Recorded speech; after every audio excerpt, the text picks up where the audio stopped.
This morning, I have a request for you. Please don't be the ostrich. That's all I want you to do today. Just don't be an ostrich. I'll come back to that, but for now, just keep that in your mind. I'm not going to be an ostrich today. And welcome. Welcome here to Church of the Beatitudes. We're glad that you have chosen to be here either in person or joining us online. Those of you who are watching us live, welcome. Those of you who are watching this at a later time, whenever it is during the week, we are glad that you've taken a little bit of time and set it aside. And also for those of you who are watching, again, please don't be the ostrich. One of the things we would like to bring to your attention is that about a year and a half ago, and it's been that long, we did this remodeling. But then, shortly after the remodeling was done, we had to shut everything down because of the pandemic. And when we shut everything down because of the pandemic, a lot of the things that we had remodeled, we had not yet fully experienced to make sure that they were working well. We have two areas that we are diligently trying to fix. One of them is our sound system. If you'll notice over here on my right and then also over here on my left, you'll see our two speaker units. These things are really heavy, and inside of them are little cones, little speakers. We have a problem because we're not sure when they were put back up if they were put back up correctly. Number one. Number two, when we put them back up, if we put them up wrong, then the cones are facing wrong directions. So for those of you who are up on the ceiling right now, you can probably hear us really well because some of the cones are actually shooting up there. Some of the cones are shooting against the wall. So what we are doing is we're going to have to bring someone in and have them recalibrate those cones and make sure that we're covering it correctly, this large area. So, if where you are sitting, you can't hear well, this is your opportunity during our first song to get up and move somewhere else and see if you can hear better over there, because the speaker may not be hitting right where you're at. So you might need to shift around a little bit. That's number one. Number two is our lights. We are so grateful to have two individuals who run our tech booth, both Ryan and Andrea. Andrea spent about 3 or 4 hours yesterday because there was a portion of our lights that just wouldn't go off. No matter what we did, we couldn't get them to go off. She has figured that out. But those of you who are sitting in the very back, if you look up, there's lights above you that aren't on because we can't turn them on now. We've got some we can turn off, but we got some that we can't turn on. And again, those are things that we're having to fix. This is part of what happens when you remodel a church. When you remodel a home, these are the things that happen. So please understand that we are working diligently to make this go away. If you just be patient with us for the time being, we think in the long run, it'll be a lot better. All right, now if you remember, what you're supposed to do is you're not supposed to be an ostrich. Well, here's the problem. Ostriches actually have a bad name. They got a bad rap. Ostriches are actually seen as being quite stupid. Remember the expression, don't bury your head under the sand? That comes back to ostriches. And the myth is that ostriches will hide their head, because literally they can't put it in the sand. Instead, they'll hide it, they say, behind a bush or something like that, because the ostriches are supposed to be so dumb that they think that if they can't see their attacker, then their attacker can't see them. So thus, don't bury your head in the sand. None of that's true. The most that an ostrich can do to hide from its prey, its victim, would be to sit on the ground and make its feathers such that it looks like they're not an animal. That's it. So don't be an ostrich. Don't let other people think you are stupid.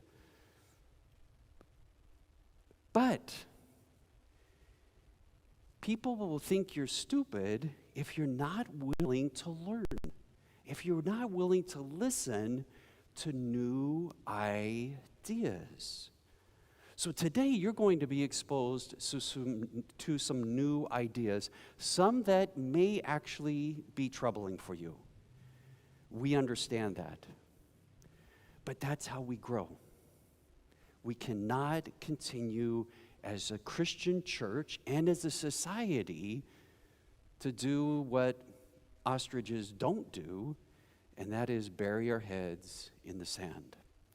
So with that in mind, this is your opportunity to become present. And one of the ways to assist you in doing that is this first song. Music has a way of speaking to us not only intellectually, but it can actually help bypass the mind and actually speak to our emotional part of our being. So please become very present as you hear this first song.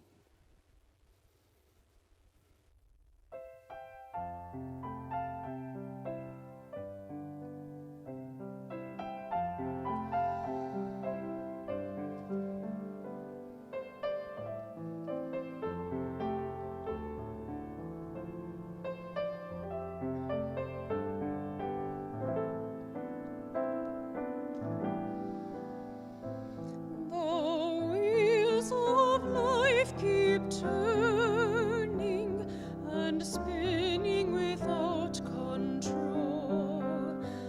The wheels of the heart keep yearning for the sound of the singing soul. And nights are full with weeping for sins of the past we've sown. But tomorrow is ours for the keeping, tomorrow the future shown. Lift your eyes and see the glory where the circle of life is drawn. See the never-ending story. Come with me to the gates of dawn.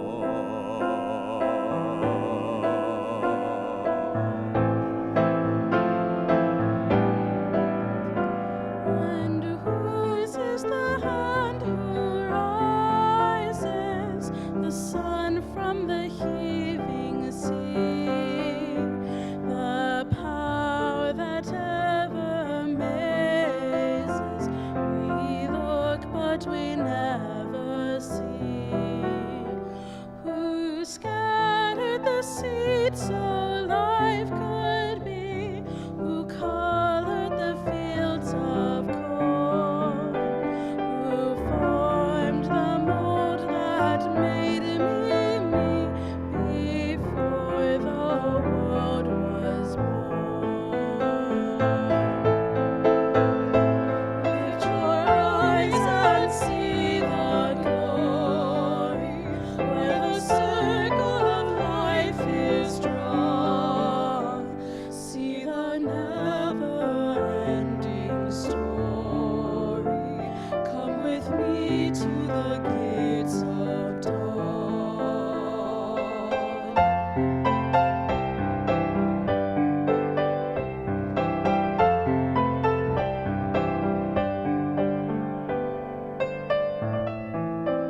there are times when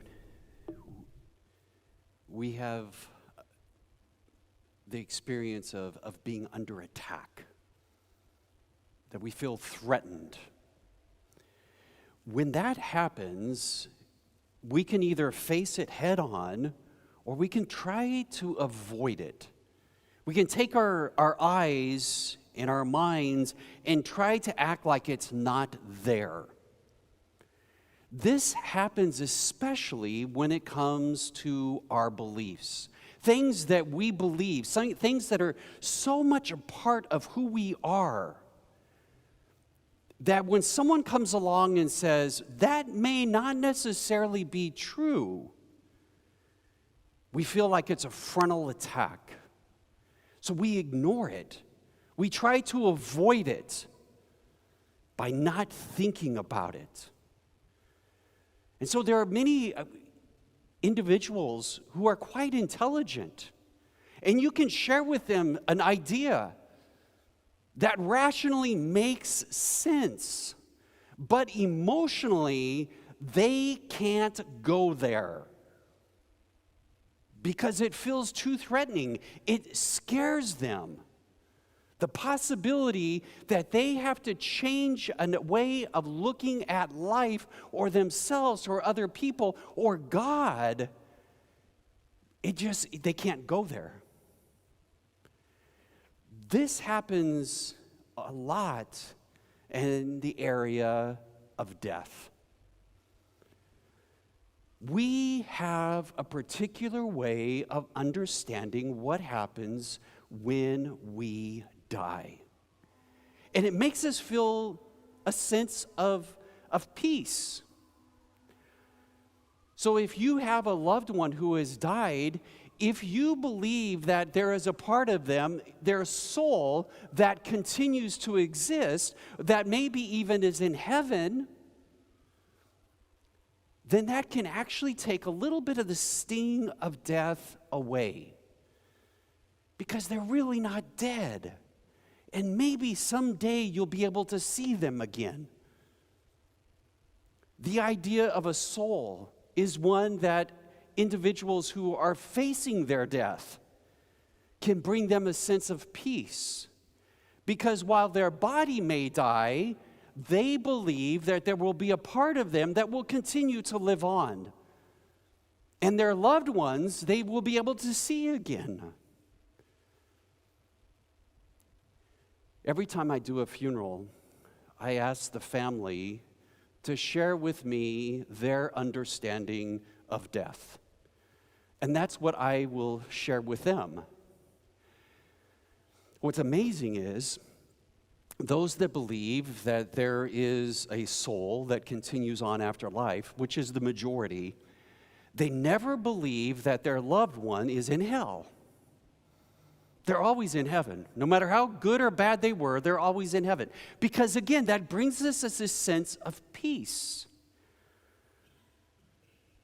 The majority of us believe in some type of life after death, especially within the Christian community. And you can continue to believe that until you're exposed to some information that may cause you to question that belief. And if that belief is questioned and it is too difficult to face emotionally, we do the bury your head in the sand and don't look at it. Two factors have contributed to this idea that maybe we don't have a soul, that they have called things into question. One of those factors is the man Charles Darwin and evolution theory.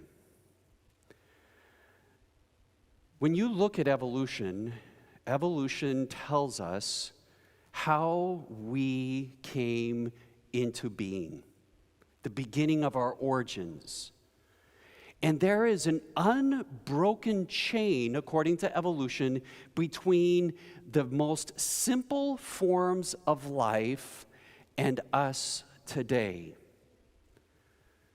So the question becomes, if we see this evolving, taking place, if you buy into that, then the question becomes, at what point did we acquire a soul in this evolutionary process? If you'll notice this slide tries to depict for us the evolution from a very primitive form of being to Homo sapiens. So as you look at this slide, you can also see the change that takes place in their skull, the size of their brain. So the question becomes, at what point in evolution did the soul come into existence? Was it in very primitive life forms? Was it only when we begin to walk on 2 appendages rather than 4? Is it when we begin to walk on the ground rather than swing from trees? At what point in this evolutionary process did we acquire a soul? And where did we get it from? Was it something that just happened? Was there some type of deity that gave it to us? And again, where in this process? One individual who studies the whole idea of evolution, he's a cognitive scientist by the name of Mussolino.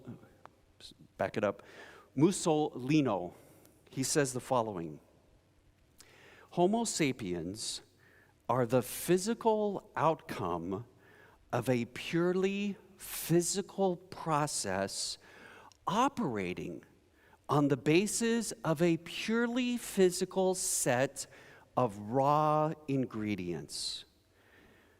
Now, you ready for this? There is no need or room for any non-physical substances in this equation. Evolutionists, cognitive scientists tell us that if we look at evolution, there is no room for a soul. Now, again, the majority of Christians believe in what is called dualism. This idea that we have a physical body and we have an immaterial, non-physical soul. And that when we die, it detaches. And what we attribute to that soul after we die is much like what we experience right now.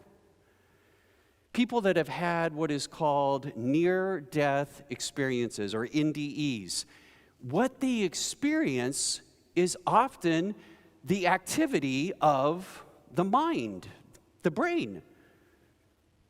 And so we take this idea of soul and we've joined it with the idea of mind. And what this scientist is telling us is that in evolution, there is no room for that.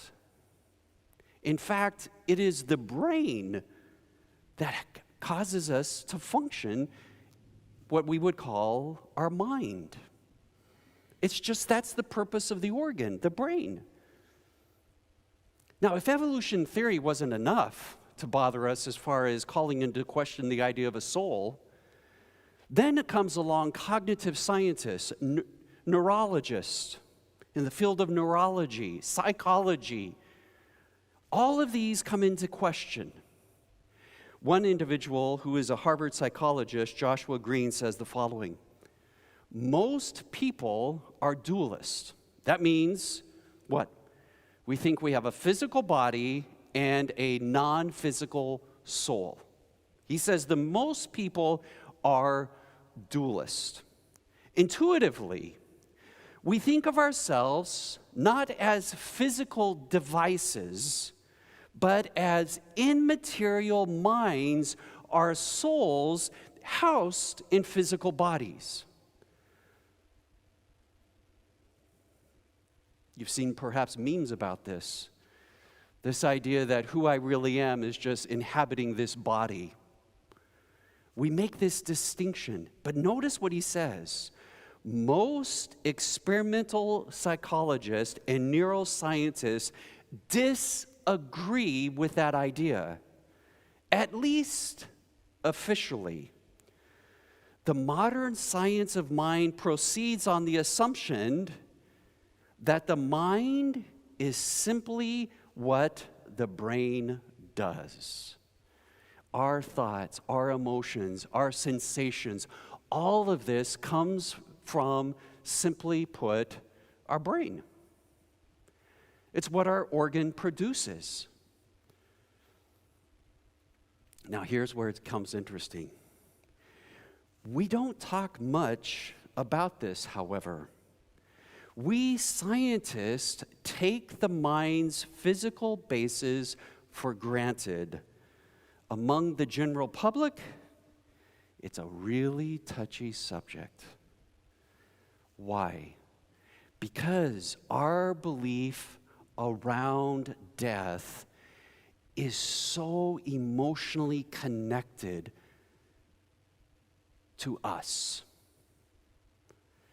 And so when scientists comes along and tells us there's a possibility that there is no soul, it makes us very uncomfortable.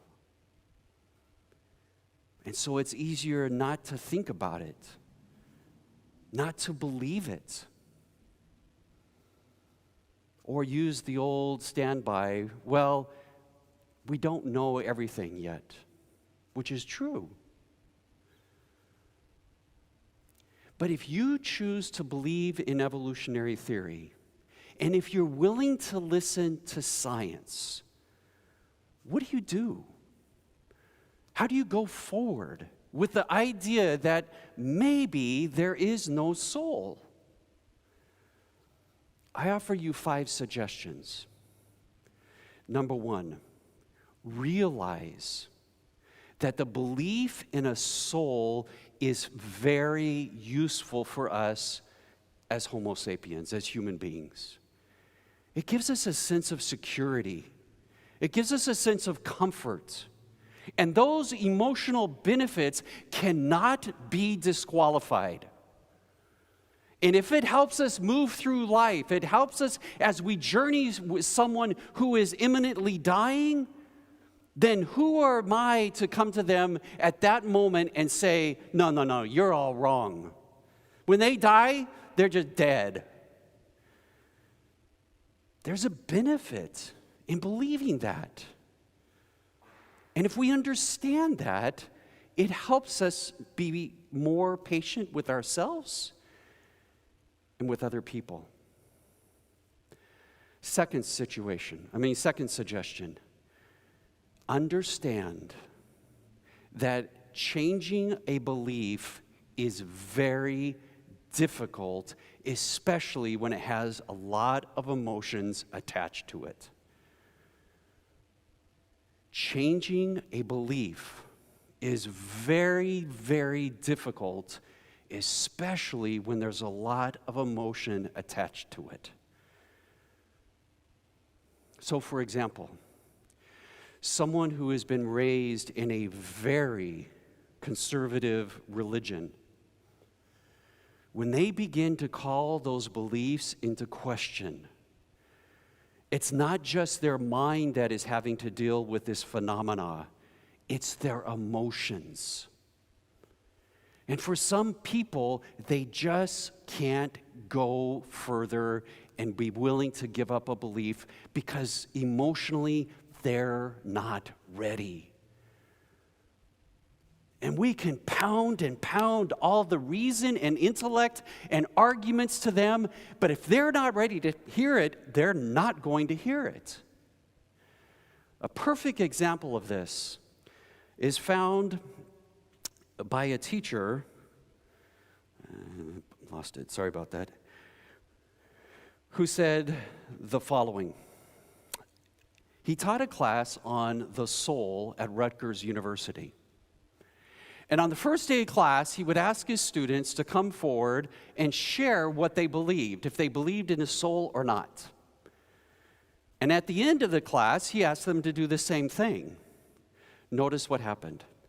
Many students entered the course believing that they had a soul that was destined to survive death, the death of their bodies.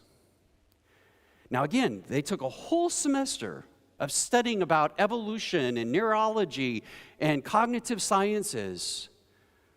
And here's what happened at the end. And they left the course with that belief more or less intact. All of this knowledge that they were exposed to, it didn't change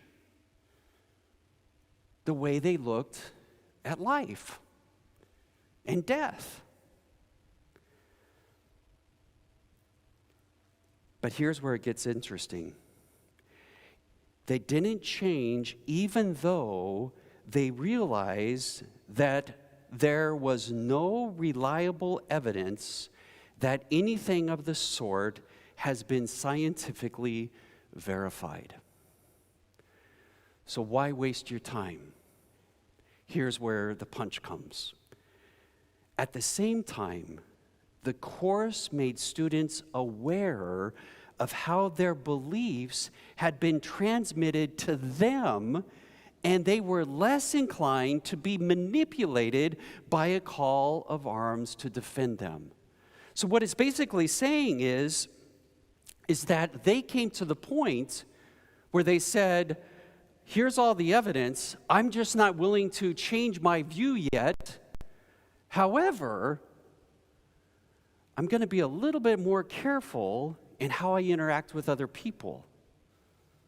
And I'm not going to just immediately accept other people's ideas or, in turn, put those ideas onto other people. So first, the suggestion, again, remember, is that this idea of a soul is useful to us. Secondly, it is very, very difficult to give up a belief that you're emotionally attached to. And then number three, the third suggestion, is that understand that we are continuing to learn more and more about the mind and the brain and how it works. If you would, we're kind of just right on the surface, and we're learning so much more. And scientists are willing to admit that. Again, listen to a cognitive scientist who says the following. The conclusion, if we want to be intellectually honest, should be, let me back up. The conclusion, if we want to be intellectually honest, should not be that there is no soul, but rather that there are no good reasons to believe that we have souls, and that there are very good reasons to believe that we do not have souls. Do you hear that? It's a wordplay, but it's a huge difference. If you were to stand up and talk to someone and say, look, we don't have souls, that cuts the conversation off. All those emotions, the walls come up. But instead, they say the following. There are no good reasons to believe that we have souls, and that there are very good reasons to believe that we do not have souls. But another writer actually continues and takes it further. Our understanding of the mind-brain is going ahead at such a speed that it would be foolish today to make any definitive and final judgments, scientific or theological, on these questions. There's a tentativeness about it.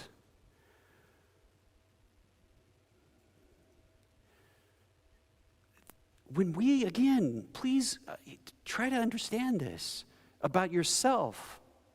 And then once you understand it about yourself, it'll impact how you treat other people.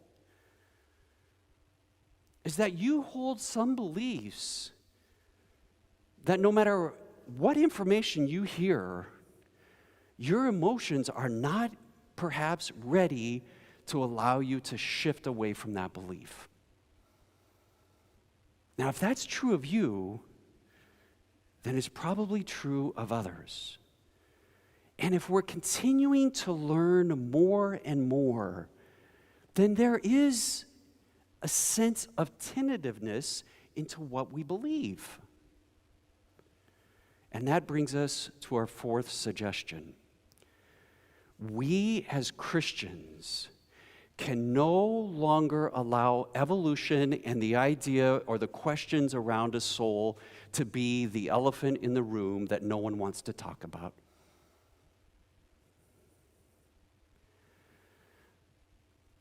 In all my years of life, I've never heard or participated in a conversation in a Christian setting about evolution and the soul. We just didn't talk about it. It's like that scientist says, this is too threatening to people. But here's the reality. The science isn't going to quit learning. Scientists are going to continue to do experiments. Scientists are going to continue to gain new information. And if we are not willing to at least talk about this stuff as Christians, we're in trouble. If we're not willing to at least consider the possibility that evolution might be right, that scientists might be right, and that we do not have a soul, if we're not at least willing to open the possibility to that, what are we going to do as science provides more and more information? Churches more and more are being accused of separating religion and science. The younger generation will not tolerate that. If they see spiritual communities ignoring science, the credibility of those spiritual communities will diminish. We have to be willing to be honest. And that comes to my fifth suggestion. Perhaps occasionally, experiment with the idea in your mind of the possibility that there is no soul. Now, even just saying that just now made me feel nervous inside for two reasons. Number one, I don't like the idea. I'm not completely comfortable with it. And number two, I'm not sure if you're comfortable with it. But occasionally I have to allow myself to think about it. Recently, I started wearing a necklace with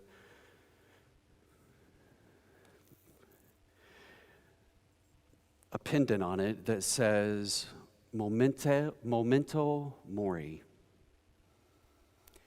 In Latin, it means, remember, you have to die.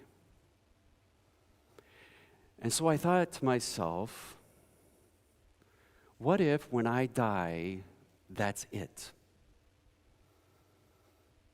I can't do this very often because emotionally, I just am not there yet. But when I do allow myself to experience that thought, the one thing that keeps coming back to me is that I have to make each moment of my life as meaningful as possible. So instead of giving up on life, at times it actually does the opposite. It inspires me to take every single moment and squeeze as much meaning out of it as I can. Every relationship, every encounter with other individuals, to be truly present with them I don't do this right all the time. But it is something that inspires me to at least consider the possibility that when I die, if this is it, I better live my life and get as much out of it as I can right now. So instead of worrying and fretting about the future, wondering if I have enough money put away for retirement, wondering if my health will hold out until I'm at least in my 80s or 90s. And instead of worrying about all those things, just live right now. Memento mori. Remember, you have to die. So if you have a soul or if you don't have a soul, you're the one that is going to have to figure that out. But at least be open. Be open to what we continue to learn about what it means to be human beings. And maybe we need to rethink at times what it means to have a God and what that God is like. Believe me, during this week I thought, how could I end this sermon in such a powerful way that you would walk out of here feeling good and not like, ooh, that didn't feel good inside. I failed. I don't know how to do that for you. But I do want to offer you this. For those of you who are with us, those of you watching online, I encourage you to find people that you can talk about these things with. Because it will make a difference. It takes some of the sting out. If you have someone that you can talk about and share your fears, share your frustrations, share your concerns. And that's what church should be. A place where we come together, we hear ideas, and then we can talk to other people about them as we continue to understand what it means to be a human being and to have a God. A belief in a God, even if we're not sure what that fully looks like. I hope that's enough for you, at least for today. Amen.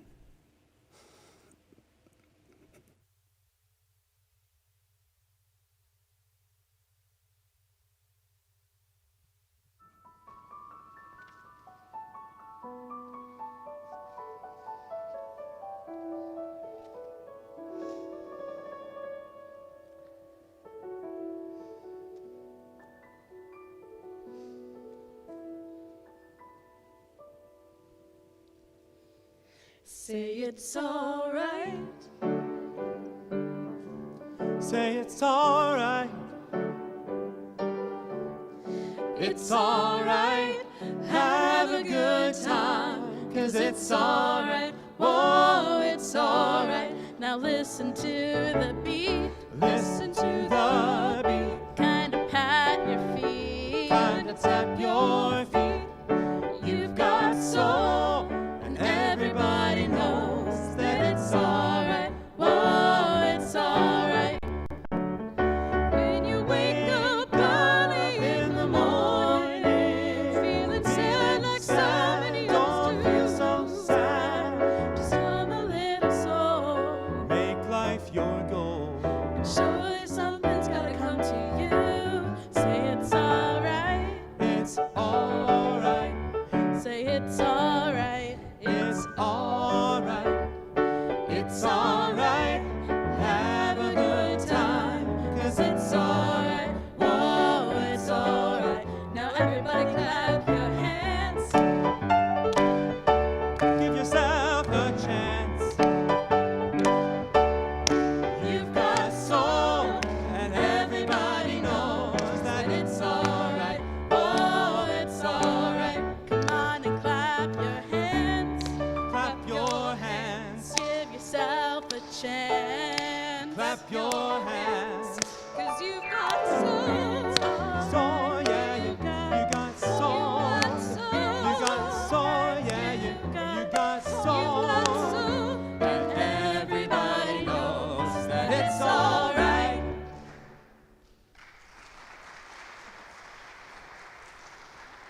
for after that sermon.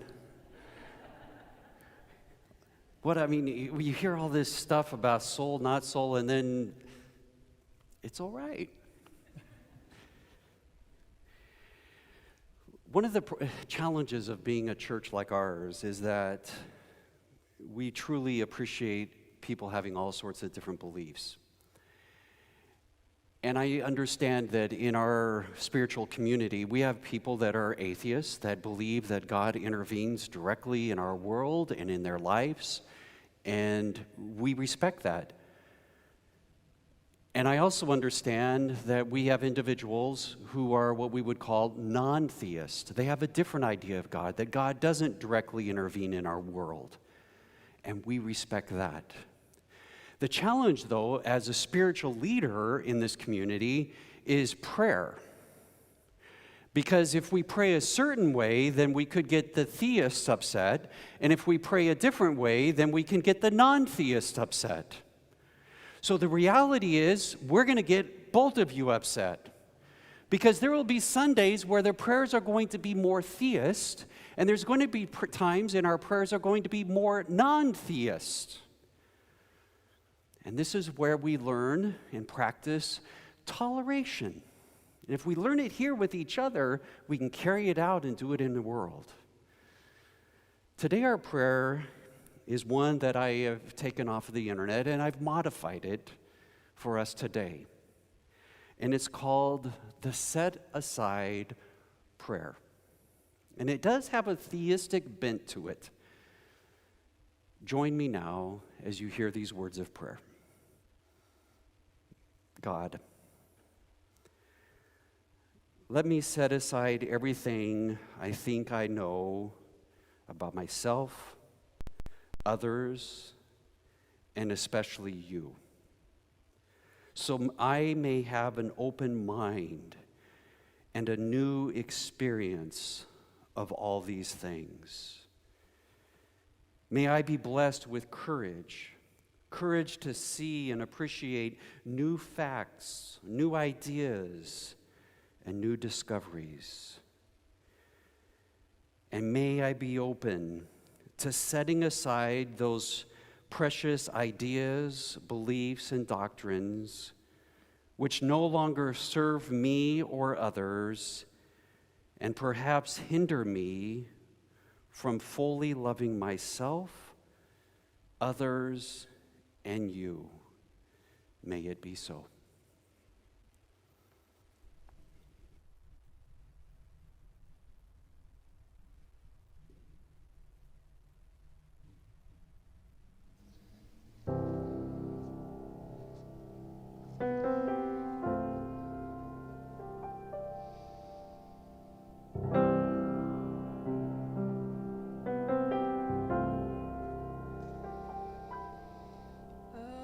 As the moon pulls the ocean, so my soul is drawn to you. Pull me closer as you circle. I will fall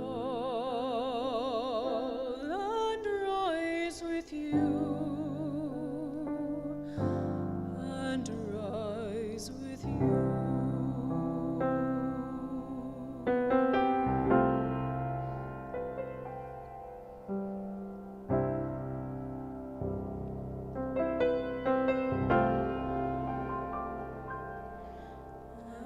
As the tide rocks the beaches, lifting sand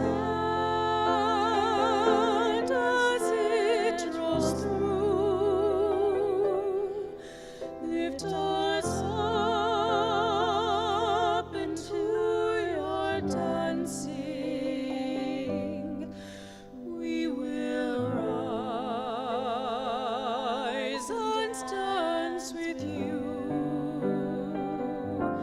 and dance with you.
I have a favor for you to ask you, Stephen. That was incredible. During the blessing, if you wouldn't mind just underscoring with that, and then at the end of the blessing, if you could sing that last verse one more time, and let that be our closing blessing. Thank you again for your time. And thank you for joining us online. As you leave, I ask you to receive this blessing. May you be blessed with a sense of serenity. Serenity to accept that you are alive. Don't think about or worry about the future. Whatever's going to happen is going to happen. But be blessed with that sense of serenity to enjoy and experience every moment as much as you can. And then may you be blessed with a sense of courage. That as your life ebbs and flows, that you will try to take as much of each moment and relish it. That you'll value your family and your friends. And then may you be blessed with the spirit of love. If there's anything that Jesus stood on more than anything else, it was love. He taught us to love ourselves so that we could learn how to make love real for others.